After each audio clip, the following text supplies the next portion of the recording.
السلام علیکم ورحمۃ اللہ وبرکاتہ۔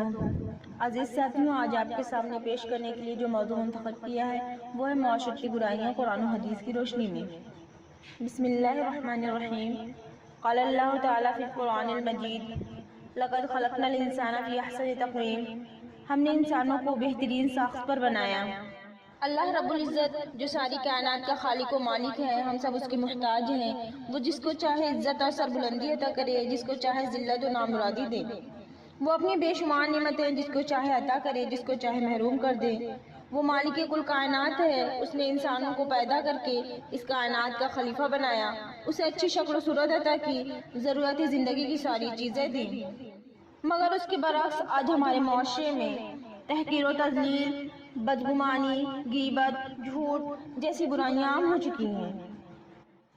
اللہ اور اس کے رسول صلی اللہ علیہ وسلم نے ہمیں جن چیزوں سے منع فرمایا یا جن چیزوں کو حکم دیا، ان کا تعلق صرف ہمارے کھانے پینے اور عبادات سے نہیں ہے، بلکہ ان کا تعلق ہماری زندگی کے ہر شعبے سے ہے۔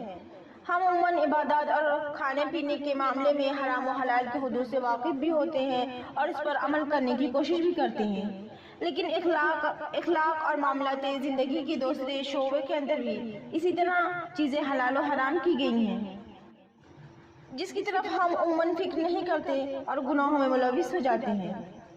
سب سے پہلے جو چیز حرام کی گئی وہ ہے تحقیر و تذلیل، یعنی اپنی بڑائی کا احساس اور دوسروں کو کمتر جاننا۔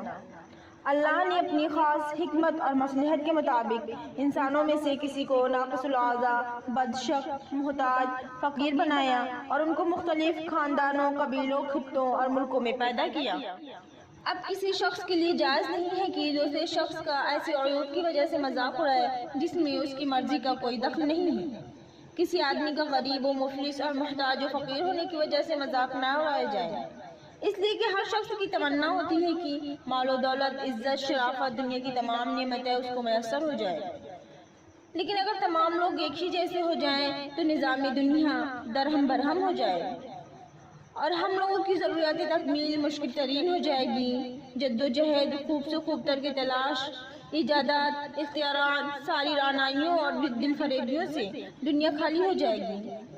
اس لیے اللہ رب العزت نے اپنی مصلحت کے مطابق دنیا کی ہر چیز کو پیدا کیا۔ اس کی تخلیق پر ہنسنا، اس کا مذاق اڑانا اللہ کا مذاق اڑانے کے مترادف ہے۔ عزیز ساتھیوں، اللہ کے نزدیک انسانوں میں بہتر معزز وہ ہے جو متقی اور پرہیزگار ہوں، اچھے اخلاق و کردار والا ہو۔ ایسے لوگ اللہ اور اس کے رسول کے نزدیک پسندیدہ ہیں۔ یا ایھا الذین آمنوا لا یسخر قوم من قوم عسى ان یکونوا خیرا منہم ولا نساء من نساء عسى ان یکن خیرا منہن ولا تلمزوا انفسکم ولا تنابزوا بالالقاب بئس الاسم الفسوق بعد الایمان ومن لم یتب فاولئک هم الظالمون۔ اے لوگو جو ایمان لائے ہوں، نہ مردوں کی کوئی جماعت دوسرے مردوں کا مذاق اڑائے۔ ممکن ہے کہ وہ ان سے بہتر ٹھہریں، اور نہ عورتیں دوسری عورتوں کا مذاق اڑائیں کہ جب کہ ان سے بہتر نکلیں، اور نہ اپنوں کو عیب لگاؤ اور نہ آپس میں ایک دوسرے پر برے القاب چسپاں کرو۔ ایمان کے بعد فسق کا نام تو برا ہے، اور جو لوگ توبہ نہ کریں وہی لوگ اپنی جانوں پر ظلم ڈھانے والے بنیں گے۔ اللہ رب العزت قرآن میں ایک دوسرے کو مذاق اڑانے سے منع فرمایا، اس لیے کسی مرد اور عورت کے لیے جائز نہیں کہ کسی بھی سبب ایک دوسرے کا مذاق اڑائے۔ یہ عامل نص قرآنی کے خلاف ہے جو دونوں جہاں میں ناکامی اور رسوائی کا باعث ہے۔ اس لیے ہر مومن مرد اور عورت کو اس سے اجتناب کرنا چاہیے۔ اور تیسرا بدگمانی۔ بدگمانی بہت بڑا گناہ ہے۔ جس معاشرے میں بدگمانی کی فضا عام ہو جاتی ہے، اس میں کسی کو کسی پر بھروسہ اور اعتماد باقی نہیں رہتا، ایک دوسرے کے کام میں نیک نیتی نہیں رہتی، بدنیتی نظر آنے لگتی ہے۔ اللہ تعالیٰ نے مومنین کو بدگمانی سے بچنے کا حکم دیتے ہوئے فرمایا، یا ایھا الذین آمنوا اجتنبوا کثیرا من الظن ان بعض الظن، اے ایمان والوں بہت گمانوں سے بچو کیونکہ بعض گمان صریح گناہ ہوتے ہیں۔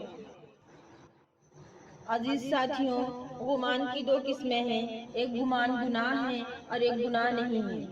وہ گمان گناہ ہے جو کسی کے دل میں پیدا ہو اور اس کے مطابق گفتگو کرنے لگے، وہ گمان گناہ نہیں ہے جو کسی کے دل میں پیدا ہو اور وہ اس کے مطابق گفتگو نہ کرے۔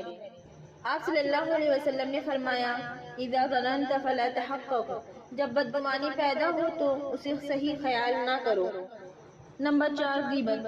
غیبت کے معنی ہے دوسرے کا ایسے تذکرہ کرنا جس کو ناگوار سمجھے، اور ایک حدیث میں ہے کہ غیبت زنا سے بھی سخت تر ہے۔ اَيَحَبُّ أَحَدُكُمْ أَن يَأْكُلَ لَحْمَ أَخِيهِ مَيْتًا، کیا تم میں سے کوئی پسند کرے گا کہ وہ اپنے مردہ بھائی کا گوشت کھائے؟ عزیز ساتھیوں، ہمارے معاشرے میں یہ مرض عورتوں کے اندر انتہا درجے تک پہنچ چکا ہے۔